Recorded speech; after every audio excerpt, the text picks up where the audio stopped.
tarde! Melhorar isso aí. Boa tarde!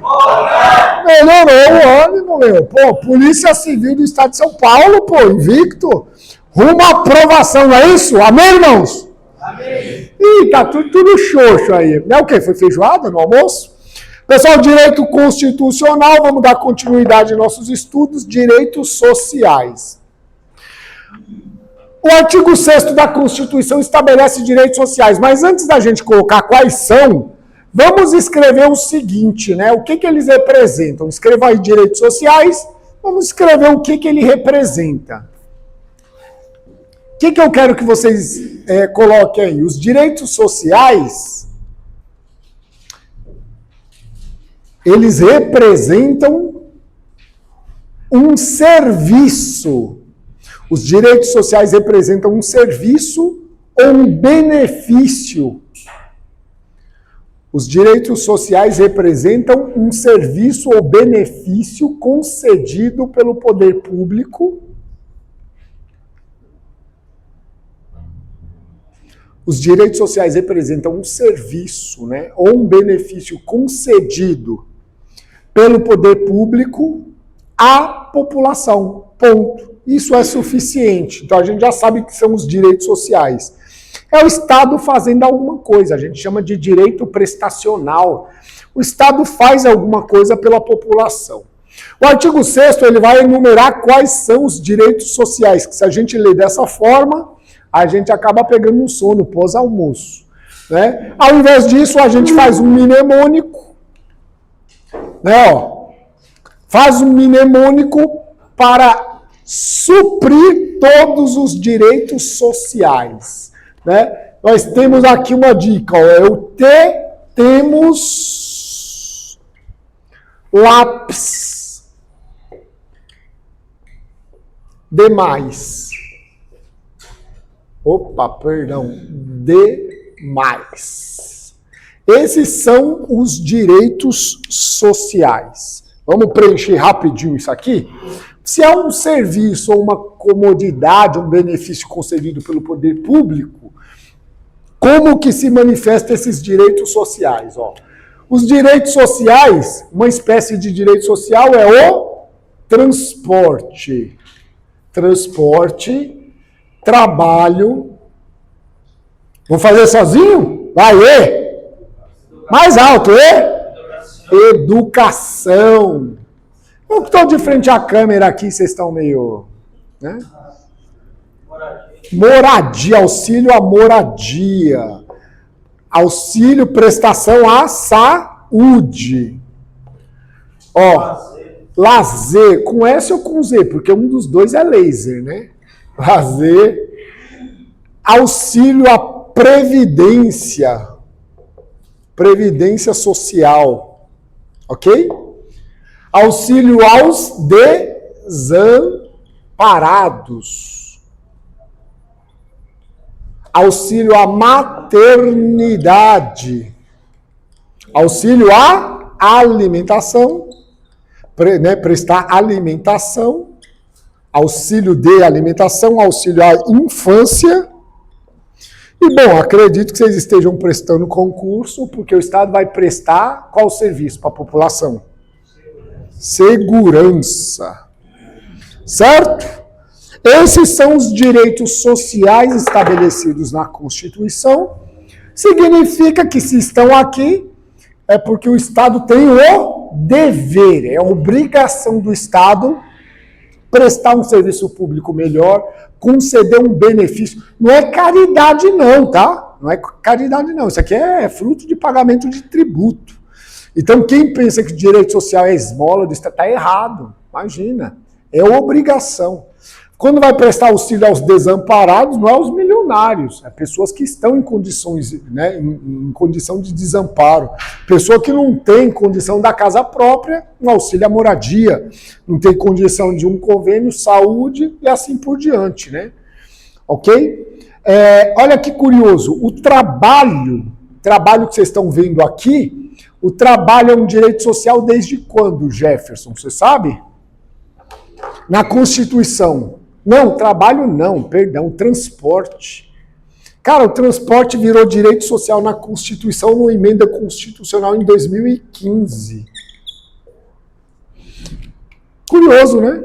Porque fala assim, poxa, quanto tempo, né, o transporte público ele é concedido, mas virou direito social só em 2015. Se você pensar numa cidade como Guarulhos, não faz sentido, né? Pô, mas precisava ir para a Constituição? Aqui existe transporte público nessa cidade? Uma metrópole, né? Assim, grande São Paulo. Olha só, claro que numa cidade como Guarulhos tem transporte público, mas existem cidades que ainda não têm transporte público concedido? Tem um monte.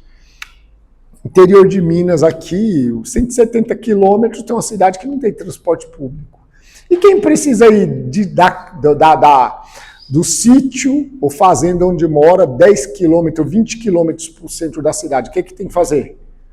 Cavalo, moto, bicicleta, a pé.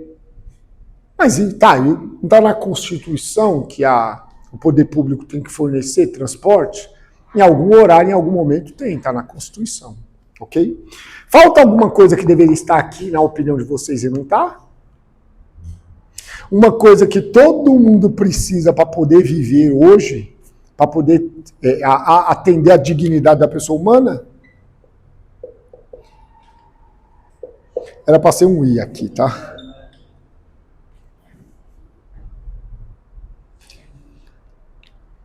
Internet.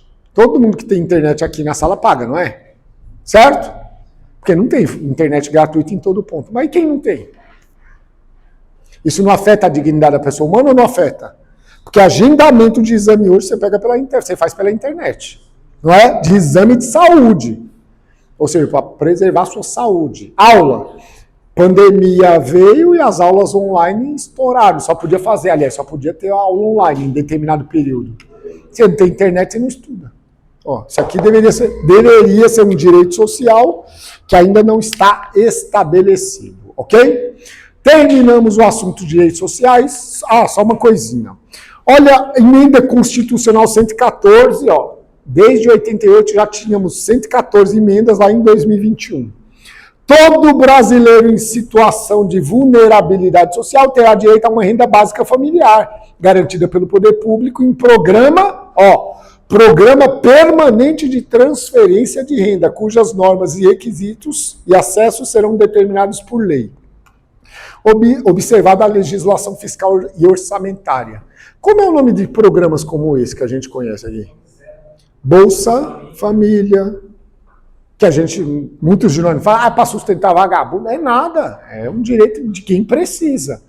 Tem pessoas que se usam de má fé e faz do... Ok, mas e os que precisam de verdade? A gente corta o programa por causa das pessoas de má fé? Olha, pode trocar o governo, mas o programa permanece. A gente só vai mudar o quê? O nome. Bolsa Família se torna o quê? Auxílio Brasil. Entra outra gestão, outro governo, outra ideia. Auxílio Brasil voltou a ser Bolsa Família. Simples.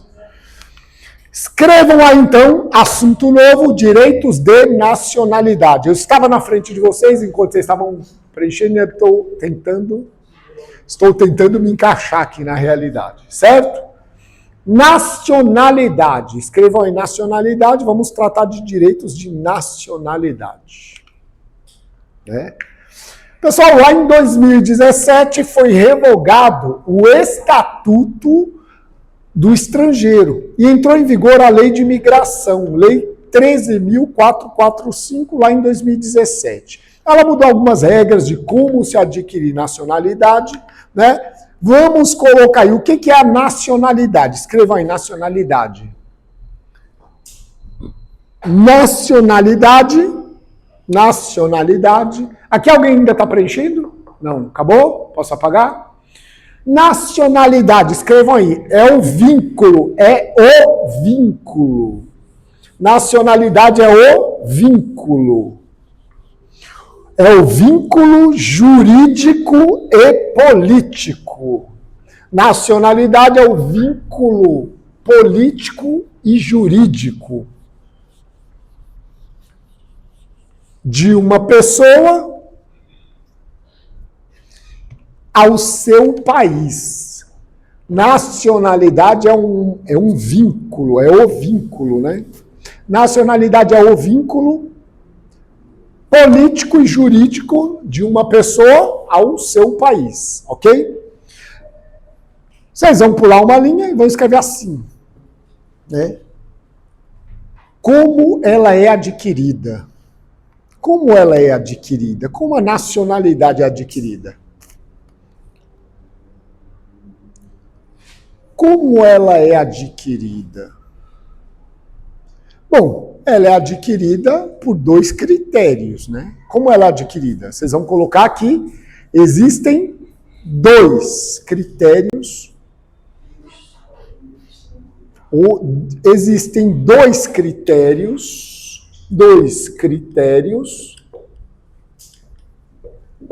para se adquirir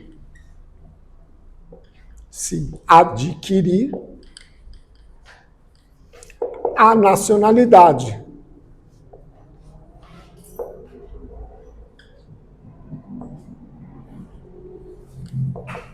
Dois critérios para se adquirir a nacionalidade.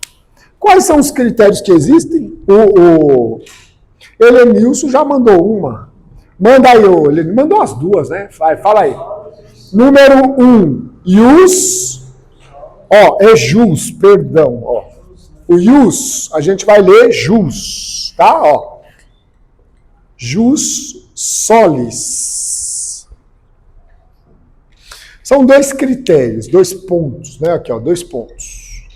Jus solis. Jus solis. Vamos escrever o que é o jus solis. É adquirida, a nacionalidade, né? É adquirida por um critério territorial. É adquirida por um critério territorial, vírgula. Ou seja,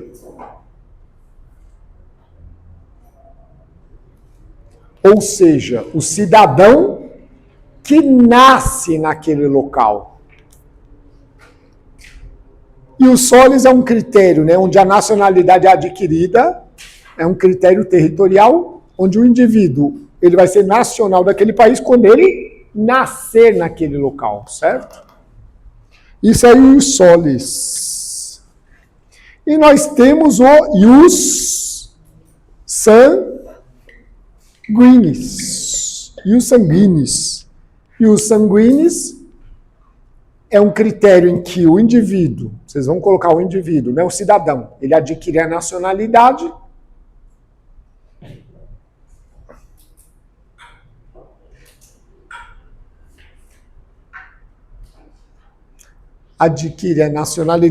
pelo laço consanguíneo.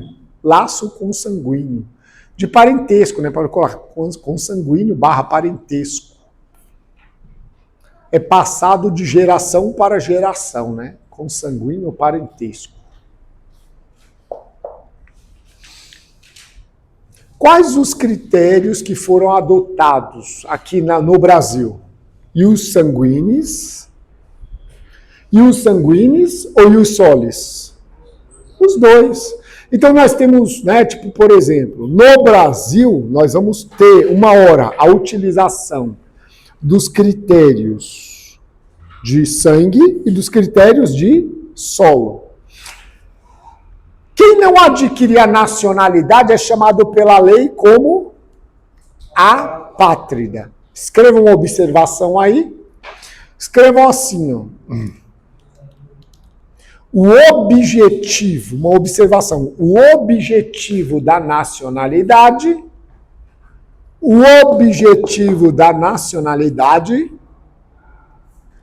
tá aqui na lousa, é evitar a apatridia. O objetivo da nacionalidade é evitar a apatridia. O objetivo da nacionalidade é evitar a apatridia. Vejam, é possível uma pessoa ficar apátrida, então? Vamos imaginar o seguinte, que nós temos 2 países. O país A e o país B. Vamos imaginar que o país A seja adotado um critério de ius sanguíneo, de solo. E o país B um critério, um critério de solo e um critério de, um critério de sangue e um critério de território, tá? Porque os dois são S, ó. Critério de sangue e território. Se a pessoa só é nacional desse país quando ela nasce aqui, o que acontece se ela viajar para esse país, nascer aqui, só que ela não tem nenhuma descendência, né, de pessoas do país A. Ou seja, ela não é descendente de pessoas do país A. Ela é do país B e no país B só é nacional daquele país quem nasce lá. Ela viaja para o país A, acaba, né, imagina uma mulher, um casal, né, a mulher gestante, a criança nasce no país A, e olha que curioso, se ela nasceu no país A, ele não pode ser do país B, porque ele não nasceu no critério de território. E ao nascer no critério sanguíneo, ela não tem descendente. Isso poderia gerar o quê? Apatridia. A pessoa poderia ficar sem nacionalidade. Então, nacionalidade, vínculo jurídico e político. Por que jurídico? Porque é um critério legal, né? Porque político, o apego, você vai participar das decisões mais importantes do país, vai votar. Vínculo jurídico, você está submetido às leis daquele país. Vínculo político, você vai participar das decisões políticas daquele país, ok? Tá aqui, tá na lousa, né? Escrevam aí nacionalidade, a linha de baixo, a nacionalidade pode ser originária ou primária. A nacionalidade pode ser originária ou primária. A nacionalidade pode ser originária ou primária.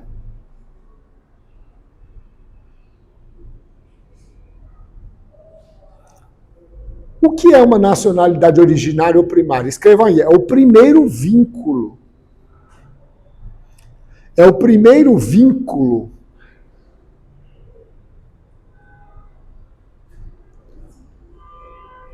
da pessoa. Opa, dia.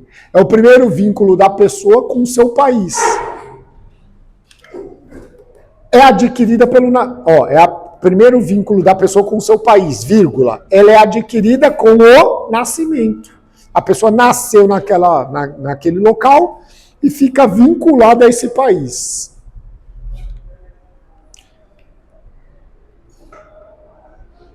Ok?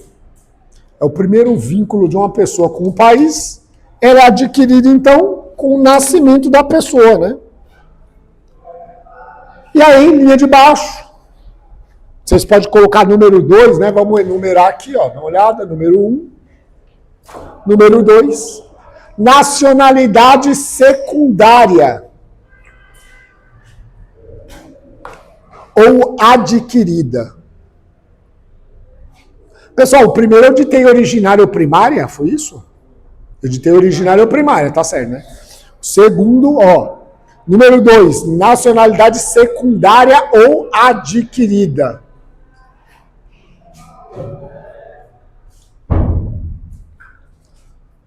Secundário adquirida.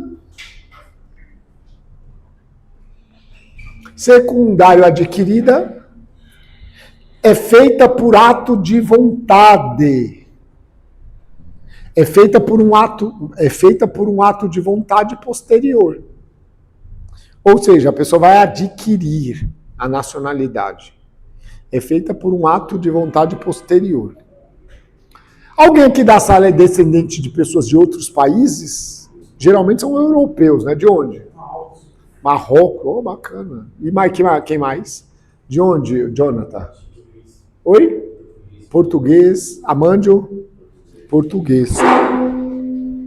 Você vê, vocês podem adquirir a nacionalidade de vocês em alguns países, e aí, observando as regras do direito internacional funciona por regras de reciprocidade. Um país faz pelos nacionais de outro país o mesmo que receber, né? Então o Brasil vai fazer pelo povo de Portugal a mesma coisa que Portugal tem que fazer pelos brasileiros. Porque ninguém está submetido a ninguém. A gente não tem soberania. Se temos soberania, é claro que a gente não está subordinado a ninguém. Então, por ato de vontade, os direitos têm que ser os mesmos, né? E aí você pode adquirir a nacionalidade. Adquirir a nacionalidade de um país, eu esqueci, desculpa o teu nome, Wilson. Ao adquirir a nacionalidade de um país, a pessoa perde a sua nacionalidade original? Vocês acham? Depende, depende. Tem países como aqui, os países europeus, eles autorizam, né, eles trabalham com dupla nacionalidade. Você pode ter a nacionalidade italiana e sendo descendente do povo italiano, né, de um antepassado italiano, né, uma avó, avô, bisavô, tataravô, não sei as regras, né, depende das regras, perdão. Aí você pode adquirir e não perde a nacionalidade brasileira, mas sempre funciona assim? Qual é o exemplo de uma nacionalidade que se você adquirir, você perde a de origem? Americana, a estadunidense, né? Estadunidense. Você adquire, você perde a brasileira. É um bom negócio? Depende. Não foi um bom negócio para uma moça que adquiriu, né? Uma mulher que adquiriu a nacionalidade, cometeu um homicídio contra o ex-marido lá, correu, ia ser submetida e acabou sendo julgada e condenada a pena de, eu não lembro se era a pena de morte ou perpétua. Correu para o Brasil. Quando chegou aqui no Brasil, Estados Unidos pediu, não é? Fez o pedido de extradição. Devolva a minha nacional. Devolva alguém que é do meu país. O advogado dela entra com o pedido. Não, ela é brasileira, nasceu aqui. E a resposta, Jefferson, do governo brasileiro? Ao adquirir nacionalidade estadunidense, que Estados Unidos não admite dupla nacionalidade, ela obrigatoriamente abre mão da nacionalidade brasileira e está submetida às leis dos Estados Unidos. Então, nem sempre vai ser um bom negócio e é possível, né, adquirir dupla nacionalidade ou não, né? Bom, vamos para a Constituição Federal e entendermos quem são os brasileiros natos. Nós já estudamos no artigo 5º que brasileiros natos não podem ser submetidos à extradição. O que é extradição, Helenilson? A devolução, né, de uma pessoa ao país que está solicitando. Então, um exemplo, o caso Robinho, e pode falar que é público, né, caso Robinho, né, acusado de crime sexual na Itália. É Itália ou Espanha? É Itália, né? Itália. Acusado de crime sexual na Itália. Acusado não, condenado, né? Passou por todo o rito, transitou em julgado. Só que antes do trânsito em julgado, ainda em andamento, ele entrou em solo brasileiro. Entrou em solo brasileiro. E aí eu lembro que muita gente questionou, falou, não vamos devolver ele porque ele tem dinheiro, ele é importante. É por isso? Bom, ele é brasileiro nato. Qual a regra provável, pelo que eu vi, né? Qual é a regra do Robinho? Ele é nato por quê? Letra A. Inciso 1, letra A. Quem são os natos? Os nascidos na República Federativa do Brasil. Foi o caso dele. Ele nasceu no Brasil, ó. Ainda que de pais estrangeiros, ou seja, mãe ou pai estrangeiro, ou os dois, desde que estes não estejam a serviço do seu país. Então, se tiver um casal de boliviano, né, aqui em passeio ou estabelecendo moradia, mesmo que irregular, sem cumprir os mandamentos da lei, a criança que nasce aqui é brasileira? É brasileira. Né? Isso não afeta a nacionalidade. Porque está na Constituição. Só não seria se eles estivessem a serviço do seu país de origem, né? Exemplo, embaixadores, né, representantes a serviço do governo, certo? A letra B, os nascidos no estrangeiro, olha só, olha a regra. Interessante, aqui não é um critério de solo, é brasileiro quem nasce no Brasil, certo? Exceto se os pais estão a serviço do governo brasileiro. Olha a letra B. Nascidos no estrangeiro, não nasceu aqui. Aqui, imagina, letra B, Brasil, letra B. Nasceu fora, mas olha, os nascidos no estrangeiro de pai ou mãe brasileira, desde que qualquer deles, não precisa ser os dois, esteja a serviço da República Federativa do Brasil. Um diplomata, um embaixador, pode ser um parlamentar, vai com a esposa para lá, né, para o exterior. Criança nasceu lá. Pelas regras, né? Pelas regras, se tivesse nessa condição, né, nascidos no estrangeiro de pai ou mãe brasileira, desde que qualquer deles esteja a serviço do Brasil, é brasileiro automático. Então, esposa do embaixador brasileiro nos Estados Unidos, deu à luz lá, por essa regra, já é brasileiro. Vocês viram que é um critério de sangue, não puramente de sangue, mas também com um vínculo administrativo. Mas nasceu fora, mas é filho de pai ou mãe brasileira, tem um sangue. Um critério de sangue, né? Eu falei, fala não solo, de sangue. Mas tem que estar a serviço do governo brasileiro. Se não tiver a serviço do governo brasileiro e estiver em turismo, ainda pode ser brasileiro? Bom, a regra diz que o nascido no estrangeiro de pai ou mãe brasileira, desde que, Então, imagina, a criança nasce no estrangeiro e é de pai ou mãe brasileira. E o pai e mãe brasileiro está passeando no país. Mas para ele ser brasileiro, o que tem que fazer? Que ele seja registrado na repartição competente brasileiro, exemplo, embaixada, ou um consulado, pode ser. Ou, critério alternativo, não são os dois, tá? Então, nasceu no estrangeiro. Se fizer o registro numa repartição brasileira lá no estrangeiro, é brasileiro nato. Pode ser presidente da República? Sim ou não, essa criança? Que nasceu nos Estados Unidos. Pode ser? Pode. É brasileiro nato. Olha lá, são brasileiros natos. A, B e C. Nasceu no estrangeiro de pai ou mãe brasileira, e se o pai dele lá no estrangeiro registrou ele em repartição competente, ele é tão brasileiro quanto nós. Até senador podia ser. Não. Até senador é quem é naturalizado. Não, perdão, vamos lá. Eu vou falar de direitos políticos. Tem uma linha sucessória da presidência da República, tipo presidente, vice, presidente da Câmara, presidente do Senado, ministro do STF, não pode ser naturalizado. Esse cara não é naturalizado, ele é tão brasileiro quanto eu e você. Olha só, a lei fala assim, se ele nasceu no estrangeiro e o pai ou a mãe lá registrou ele no consulado ou na embaixada brasileira, ele é brasileiro do mesmo jeito que nós. Ele pode ser presidente da República, sim. Ele não é nacional, ele não é naturalizado brasileiro, ele é brasileiro nato. E olha que curioso isso aqui, ou ele venha residir na República Federativa no Brasil e opte em qualquer tempo, depois de atingir a maioridade, a nacionalidade brasileira. Olha que curioso isso aqui. A pessoa nasce num país, adquire a nacionalidade de lá, certo? Porque ela nasceu lá e fica morando lá. Depois que ela passa a ser maior de idade, ela vem para o Brasil e opta por ser brasileiro. Para a lei, ela é brasileira o quê? Nato. Pode ser presidente da República também? Pode. É brasileiro nato.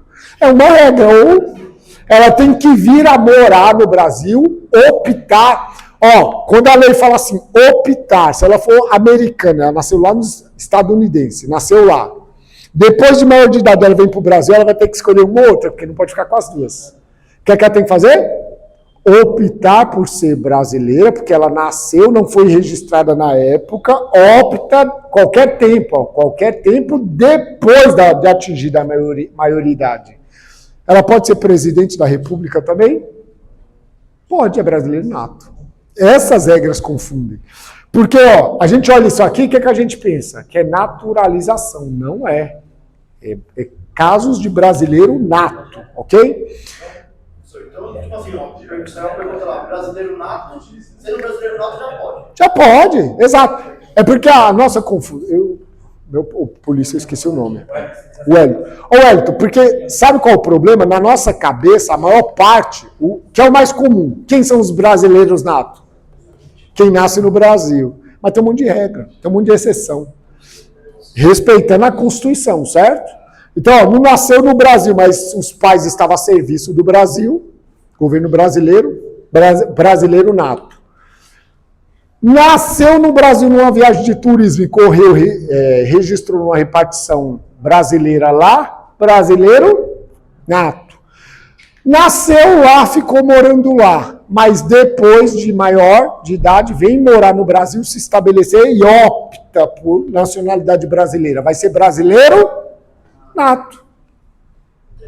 Não é? Não parece, vamos ser sinceros, isso aqui olhando friamente, você pensa que é naturalização, né? Não é. Não é nacionalidade secundária. Não, isso daqui é nacionalidade originária, nato. Okay. Se ele nasceu no Brasil, não, você falou errado. Se ele nasceu no Brasil, ele é brasileiro. Ele é brasileiro. Não. Acho que vocês não entenderam. Brasileiro, ó. Olha só. Que essa regra, acho que isso que vocês não entenderam. Dá uma olhada. Essa regra aqui, ó. Essa regra é de pai ou mãe brasileira. Ó. Nascidos no estrangeiro de pai ou mãe brasileira. Vocês entenderam? É filho de um brasileiro. Mesmo se ele nasceu na Bolívia, e ele adquire a nacionalidade boliviana, depois que ele vir morar no Brasil, ele não tem um vínculo de sangue. Ele não tem um vínculo de sangue. Se depois ele vem morar no Brasil e opta pela nacionalidade do Brasil, se tiver conflito, se não tiver, ele pode ficar com as duas. Ele é brasileiro nato. Só que ele tem que vir e se estabelecer e morar. Então, errado você falar, não é boliviano, ele é o quê? Brasileiro. Quando ele opta, ele passa a ser brasileiro. A Constituição, olha aqui, todo mundo olhando para mim. A Constituição, ela faz diferença de brasileiro nato e naturalizado? Em alguns casos, mas a regra é tudo brasileiro. Não importa onde um nasceu, o outro nasceu, é tudo. Quem são brasileiros? Os natos e os naturalizados. Tem exceções, nós vamos ver daqui a pouco, ok? Mas a regra é que o que é um brasileiro naturalizado? É um brasileiro. É um brasileiro. A única diferença, a gente vai ver que algumas coisas, alguns direitos políticos ficam limitados aos natos, ok? Olha as diferenças aqui, já vou apresentar para vocês. Diferença entre os brasileiros natos e naturalizados. A gente sempre lembra da linha sucessória da presidência da República, mas não é só ela, não.